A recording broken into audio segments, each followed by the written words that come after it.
மீனம் அப்படின்னாலே வந்து காலபுருஷ தத்துவத்துக்கு 12வது ராசி. சுக்கிரன் உச்சமாகக்கூடிய இடம், புதன் நீச்சமாகக்கூடிய இடம்.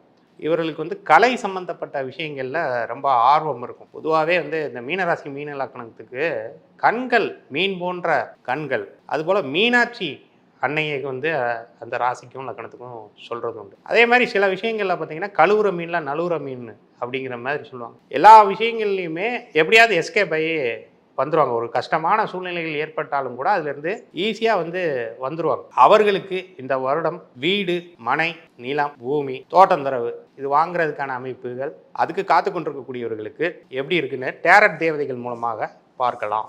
ஏற்கனவே வந்து சனி அங்கே இருக்கார். அதே மாதிரியான கார்டு தான் வந்திருக்குது. நிறைய குழப்பங்கள் அதிகமாக இருக்கும். 7 கோப்பைகள் வந்தாலே அங்கே கேது, சனி, இந்த ராகுவோட ஆதிக்கம். ஏன்னா அதில் ஒரு மண்டை ஓடு இருக்கும், ஒரு டைமண்ட் இருக்கும், அதுக்கடுத்து பாம்போட ஆதிக்கம் இருக்கும். ஸோ இதை வாங்குறதா, அதை வாங்குறதா, இப்படி பண்ணுறதா, இப்படி போகிறதா, அப்படி ஒரு டெசிஷன் மேக்கிங் எடுக்க முடியாமல் தான் திணறிட்டு இருப்பாங்க.